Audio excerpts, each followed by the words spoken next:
আপনি কেন মারামারি করে দায়িত্ব পালন করতে যান? আপনি কেন এভাবে সমাজের উপরে জুলুম করে এগুলো কাজ করতে যান? জুলুমের ফলাফল ৪৫ মিনিট আপনি বুঝতে পারেন না? এর চেয়ে কম সময় ছিল ফেরাউনের।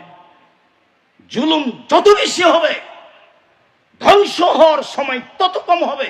পৃথিবীর ইতিহাসে আজ সামুদের চেয়ে জুলুমবাজ বেশি ছিল না কেউ, ফেরাউনের চেয়ে জুলুমবাজ কেউ বেশি ছিল না। মনে নেই যেদিন মূসা আলাইহিস সালাম ফেরাউনকে বললেন স্বাধীনতা ফিরিয়ে দেন, বনী ইসরাইলকে ছেড়ে দেন, তখন ফেরাউন বলল, কে তুমি? তোমাকে কি আমি, তুমি কি আমার বাড়িতে বহুদিন লালন পালন হওনি?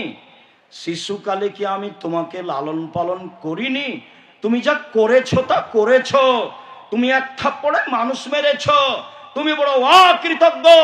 ফেরাউন বলল, মূসা আলাইহিস সালাম বলবেন, জি আমি যা করেছি তা করেছি, আমি তখন ভুল পথে ছিলাম, আমি এক থাপ্পড়ে মানুষ মেরেছি, আমি আপনার হত্যার ভয়ে দেশ ছেড়েছি, আমার প্রতিপালক আমার প্রতি দয়া করেছেন, আমাকে জ্ঞানে গুণে পূর্ণ করেছেন, আমাকে নবী করেছেন, আপনি আমার উপরে অনুগ্রহ করেছেন, অনুগ্রহ করে আপনি খোঁটা দিয়েছেন, এই সুবাদে আপনি বনী ইসরাইলকে দাস দাসীতে পরিণত করেছেন, আপনি বড় উদ্ধত স্বৈরাচার সীমা লঙ্ঘন করেছেন। মূসা আলাইহিস সালাম তার মুখের উপরে বললেন।